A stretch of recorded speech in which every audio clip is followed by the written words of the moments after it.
I'm aware that this is unconventional. Believe me, I've tried conventional, it didn't end well for anyone. I require a certain open-mindedness that I'm hoping I might find here, but more importantly, I need my future husband to know the rules. Meet cuties are well and good on the screen, but they don't guarantee a partner's ability to follow basic instructions. That was my mistake the first time. So, begging your pardon for my bluntness, I'm going to be clear about my requirements. Please read carefully. If you can't meet them, there's no point in going any further. Must want children. At least one child, anyway. I'm open to the idea of more, but one is an absolute must. Must be in it for the long haul.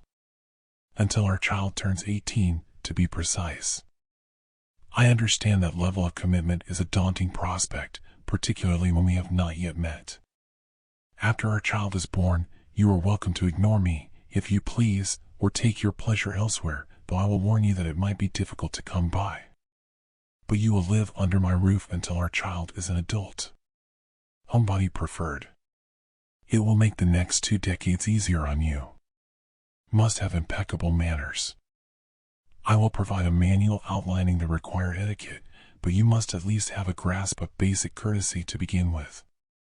If you let your tongue run away with you, or don't bother to wish your neighbors a good morning when you pass them in the street, stop reading. This is not the opportunity for you. Seriously. This is the part where I should talk about myself, but let's face it, this is hardly a romantic proposal. I require commitment up front, and there's no guarantee that, once we do meet, we'll really even like each other. If we do, fantastic. It'll help the years fly by. If we don't, you'll still have the main prize, years of rent-free, expenses-free living at the Old Oak Hotel. A sanctuary has stood in this spot in one form or another since before the ley lines.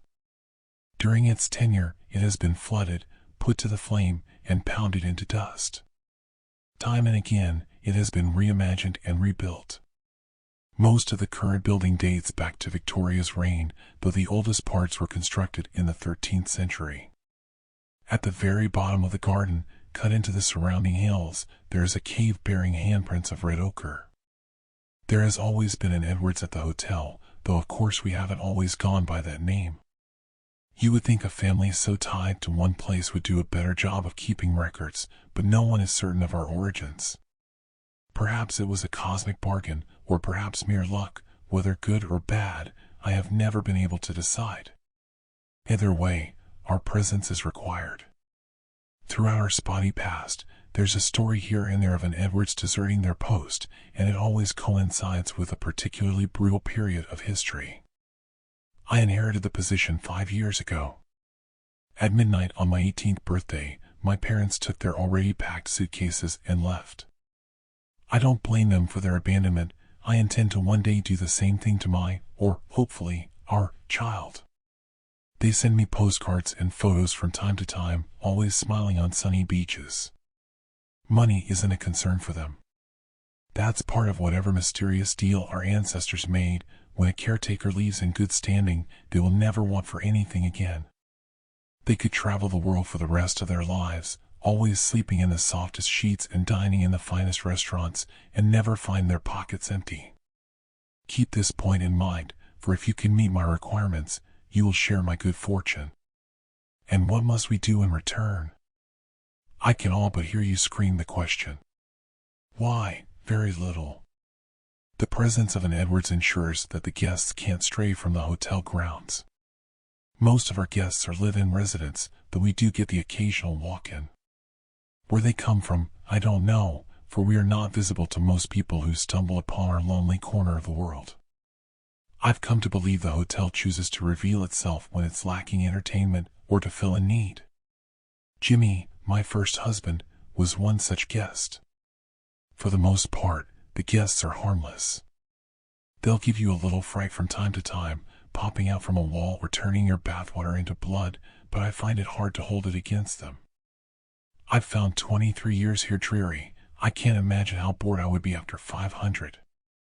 There are a few exceptions you should be aware of. Eric, our resident serial murderer. He claims to have been Jack the Ripper while he still drew breath, but I think he's just a blowhard. He knows better than to harm Edwards, but I'm afraid spouses are fair game. Years ago, my grandmother managed to confine him to the 4th floor, so you will be perfectly safe from him as long as you never set foot there. Occasionally, the lift will stop on that floor even though you haven't pressed the button for it. Do not get out. Even if the lift appears to be on fire or starts filling with murky water. Wait for the doors to close again, then go to another floor. It should only take a few hours. The thing in the cellar. I don't know what it is, no one ever has. We only know it eats rats and must be fed once a day. If I'm ever ill or incapacitated, this task will fall to you. Harvest the rats from the traps in the garden, then stand at the cellar door and throw them down the stairs. Do not walk down the stairs and do not forget to feed it. You don't want to be the first person to see its face. Mrs. Jones. Old-fashioned and a stickler for manners, she's the reason I'm advertising for a husband rather than a boyfriend. She won't buy a couple living in sin under the same roof as her. Really, though, she's a sweet old thing. Full of stories about the war and always ready to help if I get stuck on a recipe. I don't blame her for what happened with Jimmy at all. I'd warned him enough times. Guests aside, there are other rules you will need to follow to ensure a safe, satisfactory stay at the Old Oak Hotel. They are listed in a book that has been repenned many times over the centuries. If you choose to accept this opportunity, I will insist that you read it until you can recite the pages word for word. However, there are some rules so critical for your survival that I feel compelled to list them here. With the exception of the 4th floor, you are welcome to roam the hotel and its grounds as you please. But you must never set foot outside of our land, not until our child is old enough to fulfill their duties. If I were to do so, it would unleash pandemonium, plague, peril, perhaps another world war. I'm afraid you would be less crucial to the fate of the world, but it would certainly be a personal disaster. Never look in the mirrors in room 33. I've touched this point already, but it bears repeating, never be rude to Mrs. Jones. Failure to observe that last rule is what got Jimmy. She doted on him. I think he reminded her of her long-dead son, for she pampered him as if he were one of her own. Each morning, she had breakfast ready for him before I had so much as opened my eyes, and she developed a habit of trailing along after him, complimenting his skill as he oiled rusted hinges or set a crooked picture straight. At first, Jimmy basked in the attention. But by the end of his 2nd month, he was growing bored of Mrs. Jones, me, and the hotel itself. We pride ourselves on our facilities. If you need more activity than a turn around the garden, we have a lovely indoor pool. It freezes over every now and then, but most of the time it's perfectly usable. Our library is unmatched. Although the room is cramped, it has every book imaginable. You only need to think of a particular title, and it will appear on one of the shelves. And now that I've dragged us kicking and screaming into the 21st century, we have a wide array of streaming services. It wasn't enough for Jimmy. He wanted to go out, eat in a restaurant, watch a film in the cinema, see any faces other than the ones he was surrounded by every day. He began having a drink each evening. One drink turned into several, and after a few weeks, the bar became his permanent residence between dusk and midnight. He wasn't the only one getting bored.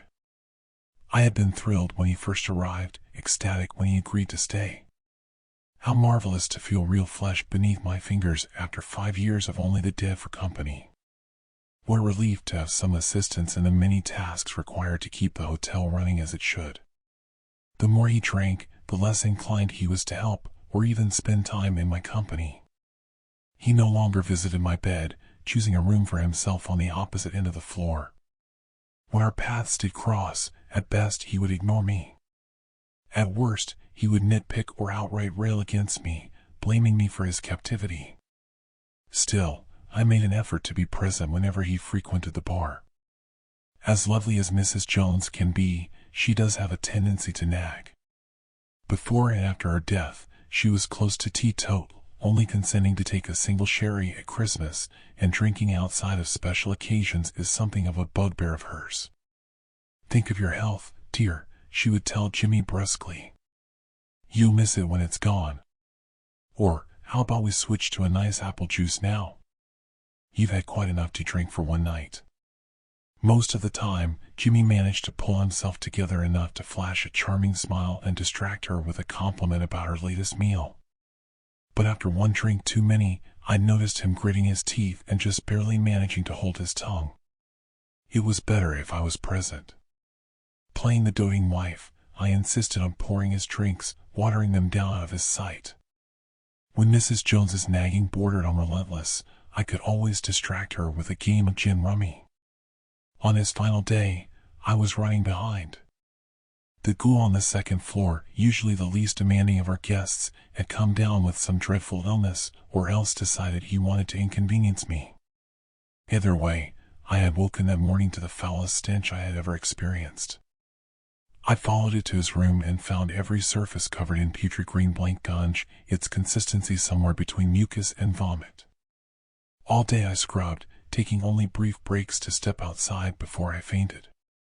By the time the room was restored to a passable state, and I had filled several bin bags to bursting with filthy rags, it was already deep into the night. Mindful of the time, I paused only long enough to wash the streaks of muck from my arms and face before racing to the bar. I arrived just in time to hear Jimmy's last words. After he spat them at Mrs. Jones, she only stared for a small eternity, her mouth frozen in the motherly smile she wore whenever she scolded him. Then, like melted wax, her face began to shift. I shouted at Jimmy to run, but he didn't need to be told. Before the words left my mouth, he leapt from his bar stool and streaked through the door. Mrs. Jones followed him seconds later.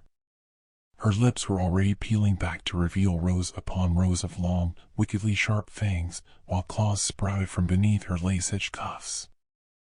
I sprinted after them, but Jimmy was fueled by fear and Mrs. Jones by whatever force propels the Mrs. Joneses of the world. I followed the screeching to the lobby. Breathless, I arrived to see he had arrived within mere feet of the entrance before Mrs. Jones grabbed him.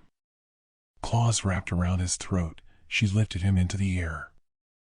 As I watched, her jaw unhinged, the lower part dropping so that it was nearly level with her chest. That sight drove all the sense out of my head. Forgetting every rule my parents had ever drilled into me, I lunged at her. She batted me away as though I weighed no more than a fly. I crashed into the reception desk, the breath bursting from my lungs in a great whoosh. I was certain that I would die, for no amount of effort seemed to force air back into my aching chest. At last, as my vision began to dim, I managed to take a small gulp, then another, and another, until I was able to draw myself together enough to regain my feet. By that time, Mrs. Jones had nearly finished her dinner. Jimmy's chest was splayed open, muscle and shattered ribs protruding every which way from his flesh, and she was devouring the last few bites of his heart. His head was angled towards me. The light had winked out from his eyes, but they still held his final terror and an accusation which, I was quite certain, was directed at me. I would like to say I felt only horror, but I couldn't help my sudden jolt of irritation. How many times had I told him to mind his manners? Mrs. Jones gulped, the sound thick and wet in her gullet, and dropped what remained of Jimmy to the floor. Then she turned to me. "Here's another rule for you, one which I hope you never have cause to use: never interfere with a kill." The Mrs. Jones who used to kiss my grazed knees, who argued with my mother for the right to read me bedtime stories, was no longer at the wheel. No amount of pleading or reasoning would move her. I could only run. Spinning around, I vaulted over the reception desk and raced for the office behind it. If Jimmy had not been out of his mind with fear and booze, he might have remembered the rules and survived. It was one of several staff-only rooms throughout the hotel warded to keep out unwanted guests. Just 10 steps from desk to door, yet it was the longest journey of my life. My hard-won breath burned my throat, my heart pounded in my ears, deafening me to all other sounds than Mrs. Jones's heavy, pounding footsteps. Grasping the handle, her hot, copper-tinged breath was on my neck. Fire exploded in my flesh as she raked her claws down my back. A step further away, and I wouldn't have made it. The pain would have been too great. But I managed to throw myself into the office and slam the door before crumpling to the ground. Before I passed out, I heard her grunting and shrieking outside, furious that she couldn't get in. 3 days I spent in the office, emerging only to feed the thing in the cellar before scurrying back to my hiding place. Whenever I left, I tried not to look at the mangled heap that used to be Jimmy. There was no avoiding the smell, though. With no small difficulty, and the help of a first aid kit, I managed to treat and bandage the wounds on my back. They bled sluggishly all throughout the first day, but thankfully didn't fester.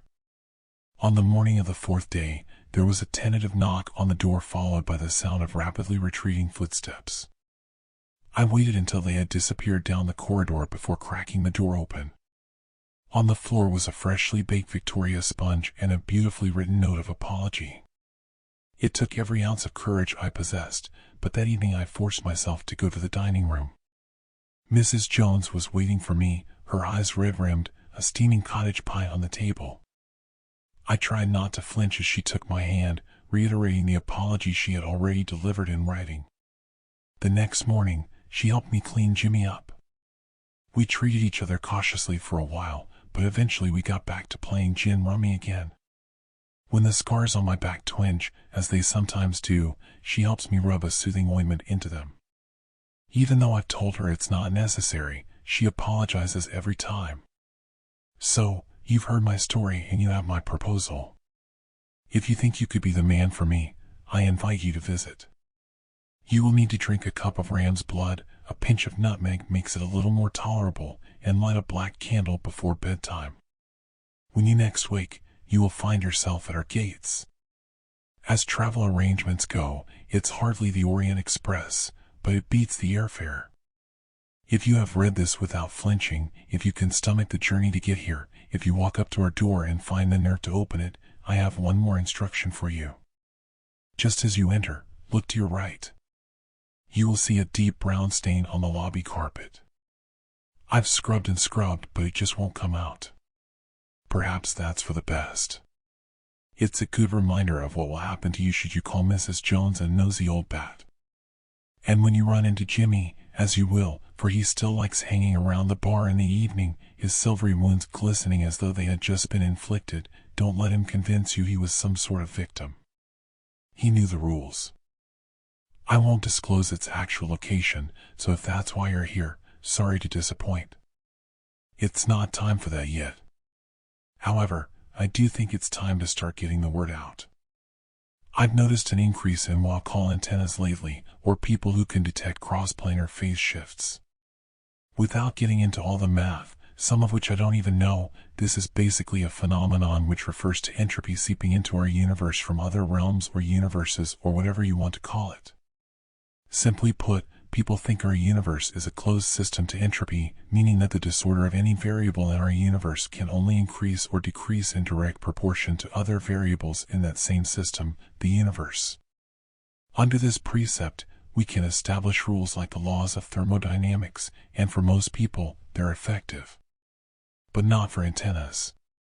Put another way, if you throw a bunch of bouncy balls into a box, there are a number of different configurations that the balls could take on, with different speeds and magnitudes. You can calculate all of those if you have the right numbers. Now let's say you throw in another set of balls that you don't consider in your calculations of the initial set. Well, then you're not going to get an accurate picture of what's happening. Most people only see the first set and calculate based on that, but some people can see 2, 3, 4 or more sets.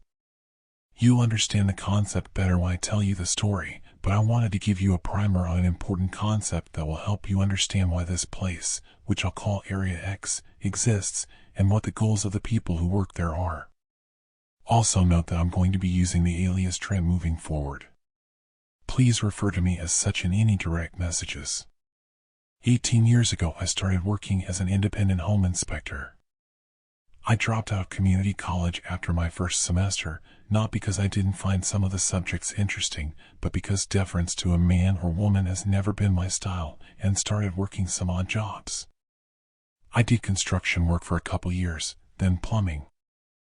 I even drove a garbage truck for 6 months. I've always found pleasure in using my hands, and getting dirty was never a problem for me. Still, having a boss really dragged ass, so I spent my free time working on creating my own business.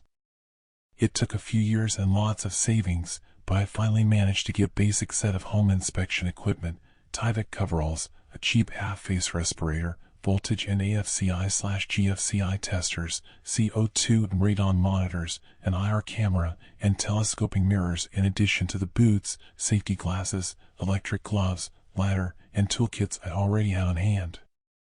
My buddy at the time was in the business, but he was moving off to the coast, so he helped me get set up and even introduced me to some of his clients. Of course, by that time I had already gotten my state license, but I still was a bit apprehensive to work with insurance agencies. I thought I could make a living working independently, inspecting for mold or sizing up a house for a prospective buyer. Eventually, though, I realized I should probably take every job available to me. Easing into the business went about as well as it could have. The clients my friend referred to me were very satisfied with my work, and I was able to retain them. Then, in order to increase my reach, I hired someone on Fiverr to build a website for my company, which led to a marked increase in traffic and conversions. About 6 months through, I began to get on a first-name basis with the boys and girls down at Allstate and Progressive, and they fed me some of the bigger cases. In fact, I got so booked by year's end that I had to hire someone to help manage my schedule and the Excel spreadsheet with all my finances. I capped off a successful year with a 5-star Google rating and a trip to Ireland to visit some family and friends and get pissed drunk. When I got back, it was the grindstone all over again, until the summer when I discovered, well, you'll see.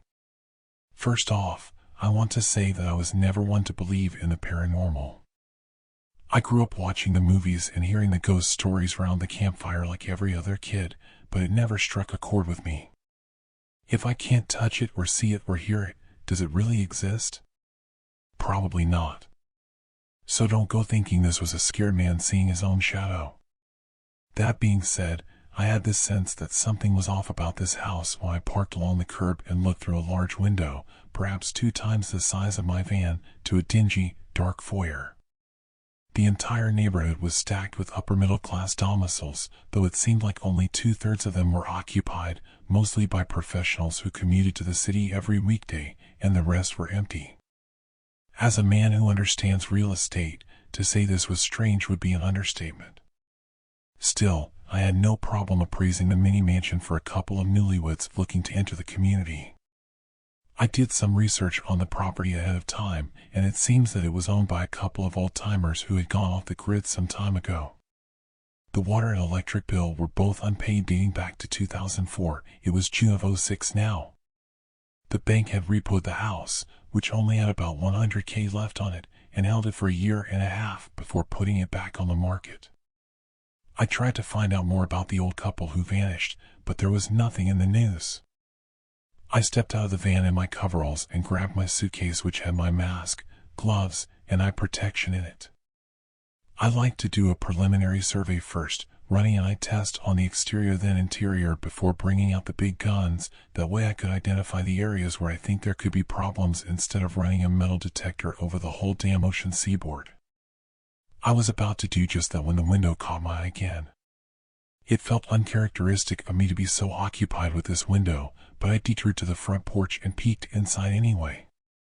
Most of the furniture had already been moved out, meaning all that was left was a single 3-seater couch, a couple candlesticks on the fireplace mantel, a pristine chandelier over top a dining room table, and the kitchenware, an oven, gas stove top, marble countertops, and an island.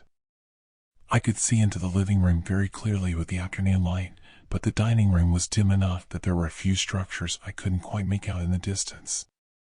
One of them appeared to be some kind of china cabinet or bookshelf.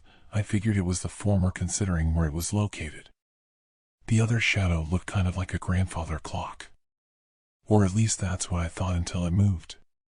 When I say it moved, I don't mean to say that it picked up and walked away. If you're not familiar with the Necker cube, I suggest you search it up, because that kind of illusion is the best way to describe what I saw. At first I was seeing the grandfather clock in a certain way, pushed into the corner of the room, and the next second my vision corrected and it was maybe 5 feet to the left of its former position. I shook my head and looked again and saw the grandfather clock in its second orientation, standing in the center of the room against the wall. I figured I was just seeing things, but even so I spent a little extra time dawdling around the egress window, taking notes, and delaying the interior inspection. When I finally grew a pair and went inside, I walked straight to the dining room. Sure enough, the grandfather clock was stowed away in the corner of the room. I spent a couple minutes watching it with my pencil and travel notebook out. I'm the kind of guy that likes to collect hard data when the chips are down. Unfortunately, the clock apparently already had enough fun and was content with sweating me. Oh, well. I fitted my pencil behind my ear and pocketed my travel notebook, then flipped the rest of the first floor lights on and completed my prelim. I concluded that everything was pretty standard. If anything, the house was in better shape than I'd expect considering it presumably hasn't been lived in for a couple years. I say presumably because one can never count out squatters, even during those times. Mainly I was expecting more dust buildup and cobwebs than there were. Perhaps someone from the department had come by recently. It's unlikely, but possible. I did the same check upstairs and it came back mostly clean. There was a bit of staining near the attic I wanted to check for mold. Based on its color, it was probably just a minor case of aspergillus, but better safe than sorry. Then I got to the basement and, well, let's just count out the idea of anyone dropping by. I don't know what I was expecting, but it certainly wasn't what I found. The first thing that caught my eye was the long, slender body of a birch tree lying pale and dead across a large portion of the even larger unfinished basement cement flooring. I had to do a double take to make sure I wasn't dreaming, but, yep, there it was. Its crown was sealed up in the wall with only its trunk hanging out, which made me think of those medieval pillory devices which locked up people's heads and arms. Then confetti scattered around the tree and all over the basement floor was a minefield of broken glass and ceramic tangled up with a set of random objects.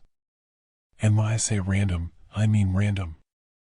There was an unfurled Somali flag, the blue one with a single star in the center, some packaged drinks and condiments branded with all sorts of different languages. I could only make out Gaelic and Chinese or Japanese, I couldn't quite tell, a broken dome-shaped security camera, an otoscope, the thing the doc uses to check your ears, Hot Wheels cars, okay that one isn't so strange, and the list goes on. At that moment, I wasn't freaked out or disgusted. I was more or less just confused. I started walking through the rubble, trying to avoid the sharp fragments but pretty confident that my steel-toed boots would crush most of the pieces anyway when I heard a clink just up ahead. I was able to spot the coin in time, just before it jingled to a halt atop an old Life magazine. I picked it up and noted right away its oval shape and bronze color, clearly not American-made. I tried reading it, but not only was the language not English, it appeared to be so old that most of the lettering had been filed down. I looked up at the ceiling to see if it dropped from a shelf, but there was nothing that could have been holding the coin.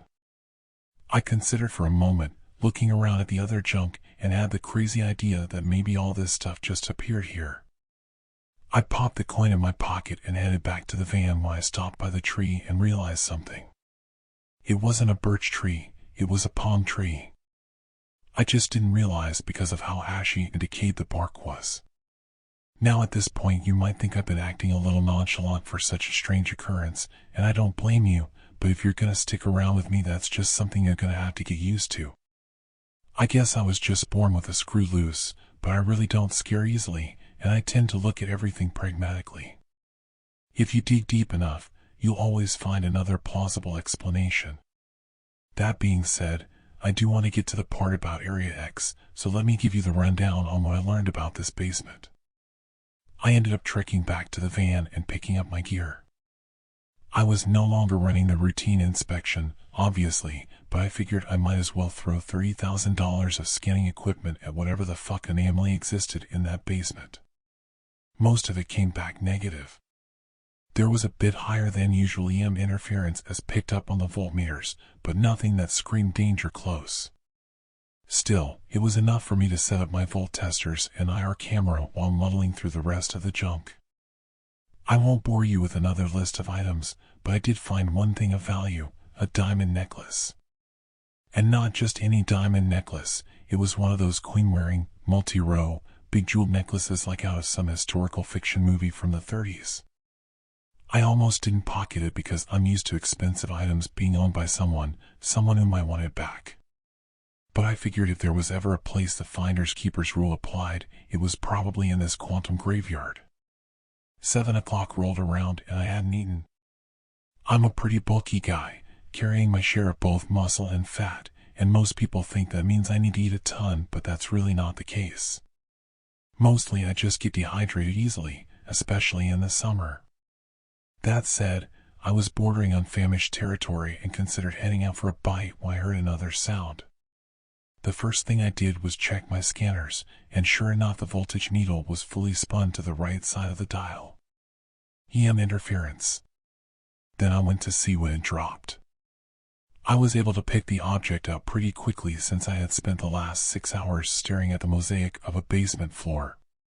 It was a silver briefcase, like one of those out of a crime novel, and it was cracked open. I had this sense then that I was standing at a precipice, and if I opened the briefcase and looked inside, I wouldn't be able to stop whatever would come afterwards. Part of me deep down knew that I was just that type of guy that had to know, and maybe this was my Hamlet moment where it would be a trait gone a step too far. But then again, I didn't really believe in any of that sentimental bullshit, so I opened the briefcase.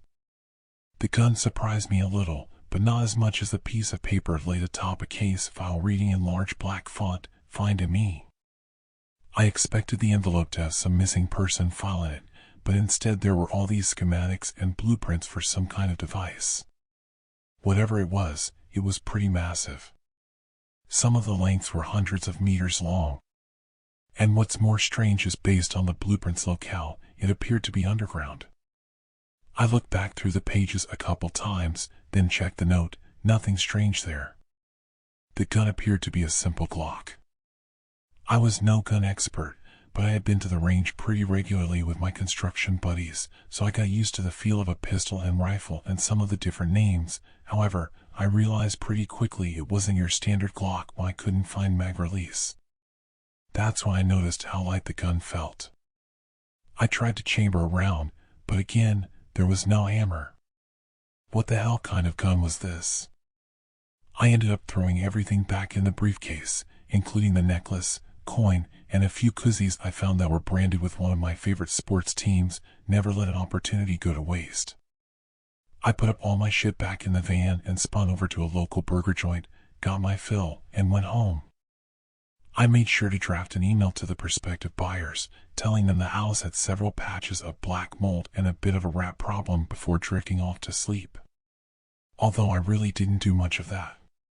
When I woke up, I took a cold shower and down a can of rain, then commuted to my gym and got a lift and some sauna time in before making the trip back to the house.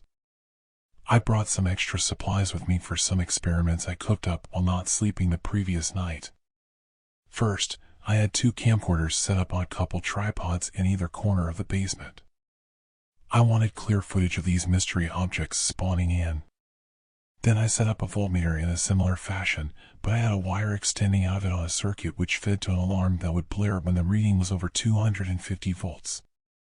Upstairs, I rearranged some of the furniture so that the small number of tables, chairs, clock, cabinets, and other little pillows or vases I could find were scattered across the living room, dining room, and kitchen.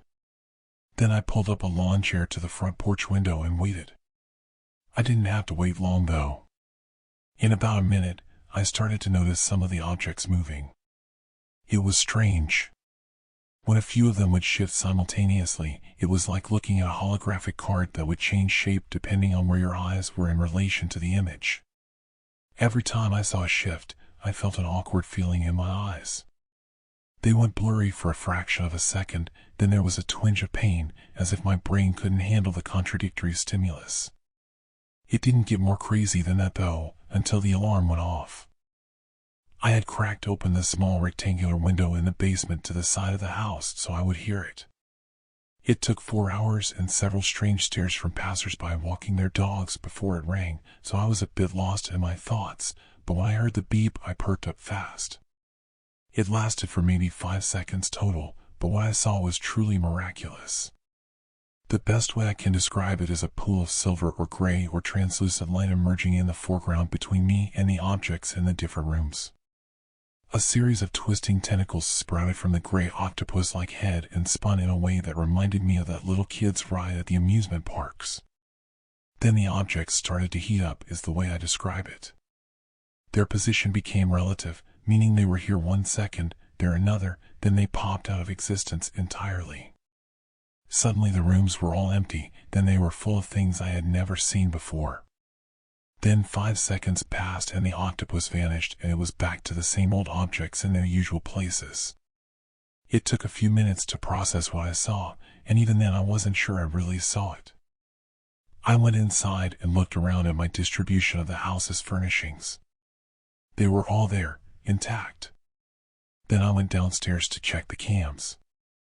I rewinded a couple minutes and played it back, but there was no flying object to be found. Instead, there was some gray static that lasted half a second and then the object, a kid's treasure chest toy, was there on the ground. But you want to know the really strange part?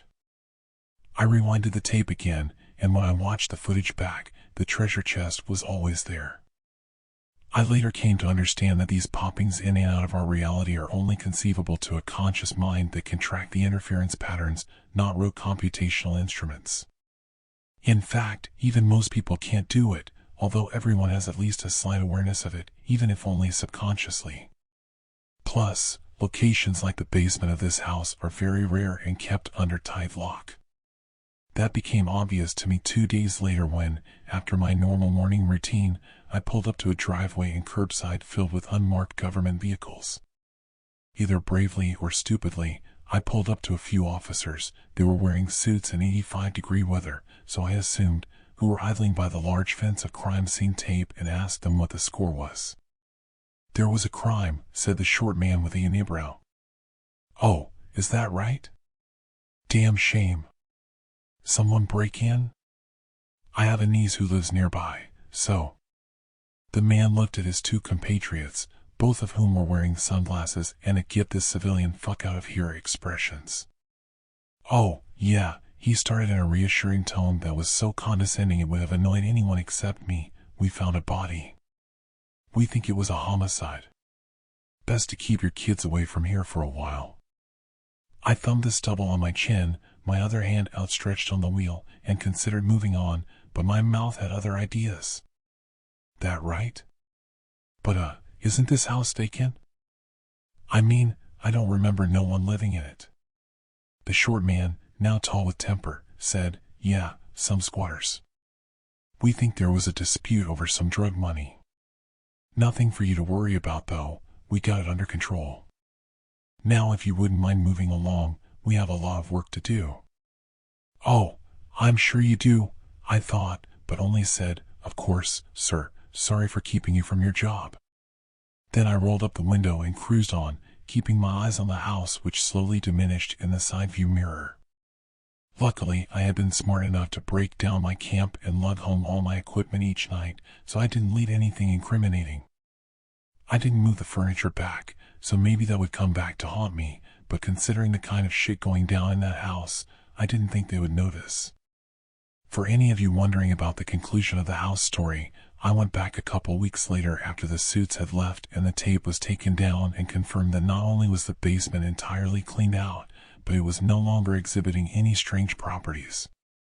I looked for a story related to the house, maybe a made-up murder of some kind, but there was nothing. That bastard lied to me and didn't even bother to cover his story up.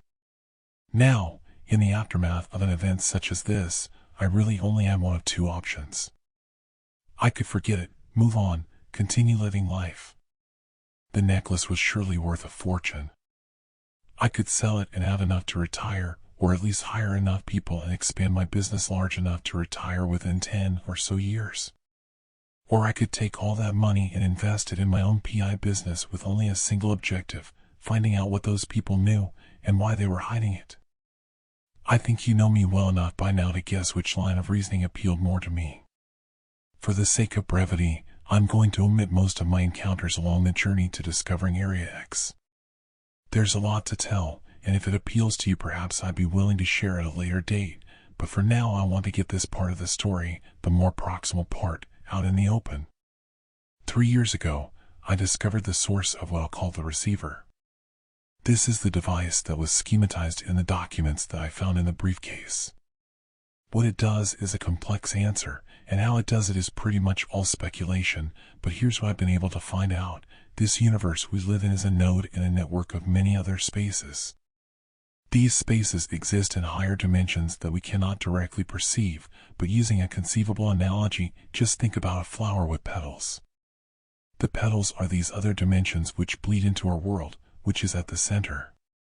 However, it's not that pretty.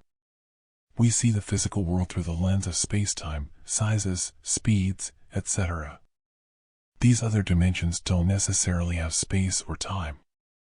In fact, what actually exists there, I couldn't say. The only data I have on them is from 2 sources, correspondence information and server data from the secret agency, which I'll call the organization that keeps this under wraps, and first-hand experience with realms from these other entities, either directly, I experience it, or through the eyes of someone else with the same or greater abilities than I possess. I referred to these people with abilities earlier as antennas, and I will continue to use the term. Antennas really come in 3 flavors, marked by the strength of their ability. Weak antennas, like me, are able to observe spontaneous interactions between our universe and other dimensions, phase shifts, when there is a strong force of collision like existed in the basement.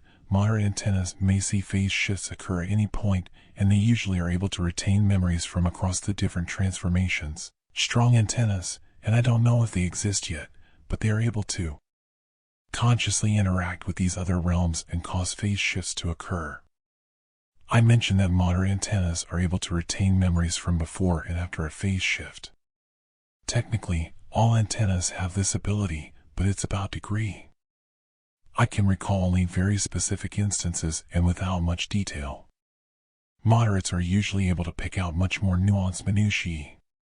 At the lower end of moderate scale, most of those details fade or get fuzzy over time, but for the very strong antennas, they hold on to almost everything. One other property that scales with strength is interaction with other conscious entities. Only a small percentage of moderates are able to do this. What's interesting is that these entities can possess, yes, like ghosts, people who aren't even antennas, but no one is aware of such possession at this deep of a level. I have several companions now, and only 2 have had interactions with these otherworldly beings. Not all of them are malevolent, some of them are whimsical or kind, but there are a fair share of demons out there. Getting back to the point, Area X started as a government-funded project in the 70s. At that time, they were focused on a few subjects: artificial intelligence, DNA sequencing, and psychedelics. Yes, they were part of the infamous LSD experiments. But they looked at these subjects through a common lens. There was something that the burgeoning tech industry, fueled by the advent of a commercial computer market, was missing. As the tech giants rose in the early 2000s and began to collect mass amounts of data, this other agency was decades ahead in a different metric, although it was completely, and still is, hidden from the public. Their efforts to understand psychedelic experiences led to a formalized method of understanding interactions between multiple realities. They built certain scanning equipment to detect anomalies like the one I found in the basement, although their tools were much more sophisticated and didn't utilize voltage readings. Then they ran tests in these areas. One area in particular is a hotbed of phase shift interactions. That's where Area X is located, and the receiver. The receiver is a giant electromagnetic orb that has trapped the kind of multidimensional energy that causes the phase shifts. Since the organization seized control of the lab, it's effectively become a map of the Earth in relation to these other worlds.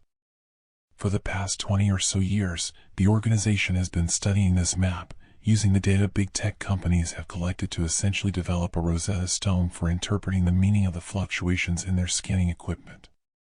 Recently, the public, though going the long way round, was actually pretty close to a breakthrough in this same department until recently, when ultra-powerful LLMs surfaced, and the whole world began going down what I'd argue is the wrong rabbit hole of language processing.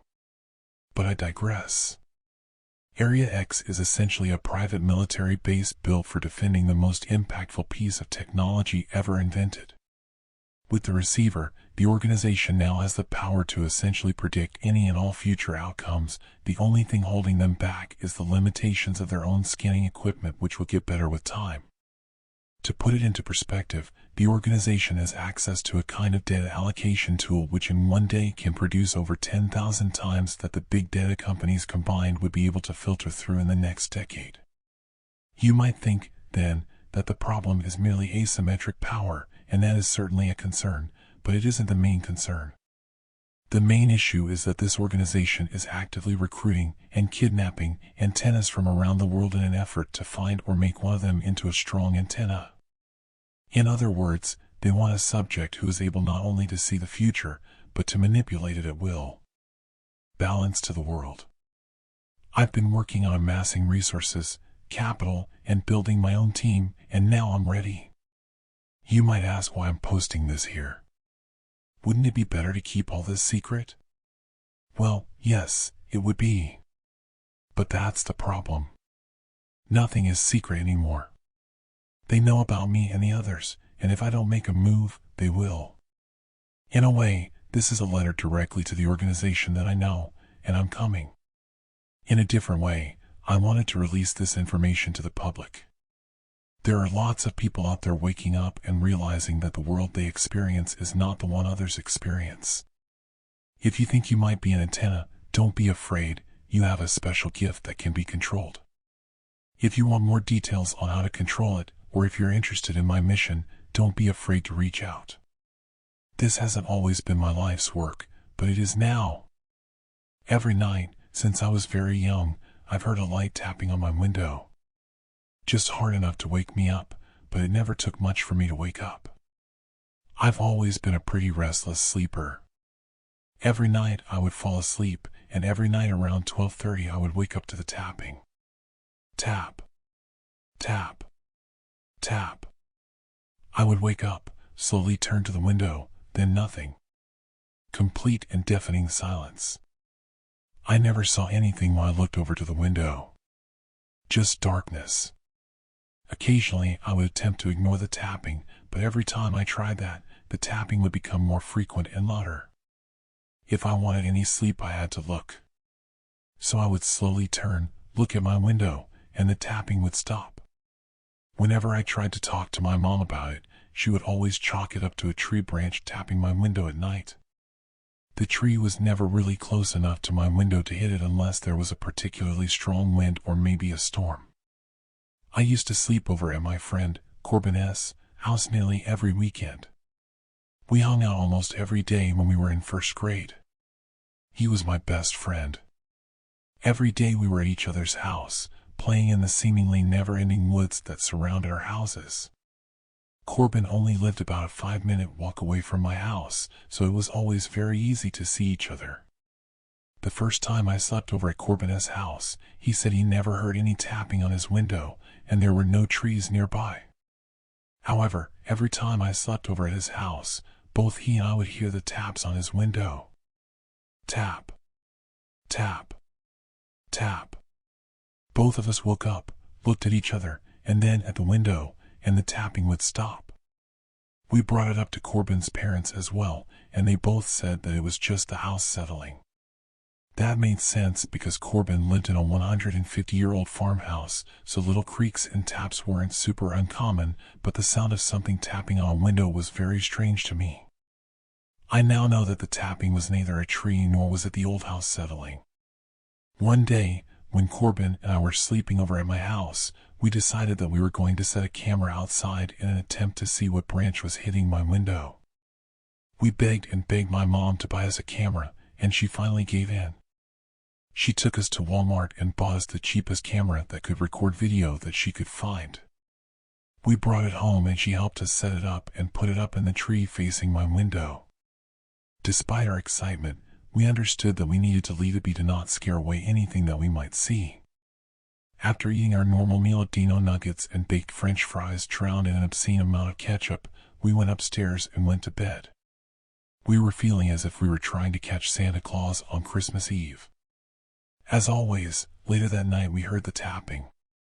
Unlike every other time though, we heard a huge amount of rustling, making us worry that maybe the wind had knocked the camera out of the tree. It was particularly windy that day. The taps that night were more aggressive than what they had been previously. They were more of a rhythmic thud against my window rather than a gentle tap. Obviously startled by the new aggressive knocks, we woke up, turned towards the window, and the knocking stopped. We brushed it off and went back to bed. When we woke up the following morning, we were so excited to check the footage from the camera that we skipped breakfast and didn't even brush our teeth until later in the morning. We woke up my mom, and she grumbled and groaned her way downstairs, threw her shoes on, and we went outside. We went to the tree and noticed that the camera wasn't where we had set it the day before. It wasn't anywhere to be found. Instead, in its place was a piece of paper that had a hand-drawn picture on it. It was one little stick figure being hugged by a huge shadowy being. Underneath one of the stick figures were my initials as well as a heart underneath the big stick figure. The bottom of the paper said, "With love, my child." The paper also had a flash drive taped to the back. We gave the paper to my mother and her face turned a ghost white. It looked like all the blood had drained from her face. She told us to get inside and that she needed to make a phone call. She called the police. When they got there, they asked me a few questions. I can't remember what they asked, and really, they only talked to Corbin and me for a few minutes. I remember feeling guilty and scared when I saw my mother crying. There's something especially terrifying when you see your parents cry. It makes things seem much more real and serious. But still, as a 5-year-old at the time, I couldn't understand the danger that presented itself that day. All these years later, I finally know what was on that flash drive. It was filled with hundreds of videos of me, taken when the taps would happen in the middle of the night. Hundreds of videos and pictures of me waking up. There was one file that was a little bit different. It was from the camera we lost that night. It was a video of my window, exactly where we had rested it so many years ago. When you skim through the video, you see a hand slowly creep up and cover the lens of the camera. The hand was dirty. Like this person had been digging holes in the ground barehanded. And then darkness. I can't remember much after that, or if any of the other strange events of my childhood have any connection to it, but if I remember anything else, I will update later. As of right now, it's time for me to go to bed. It's 12:22 and I don't want to miss my old friend.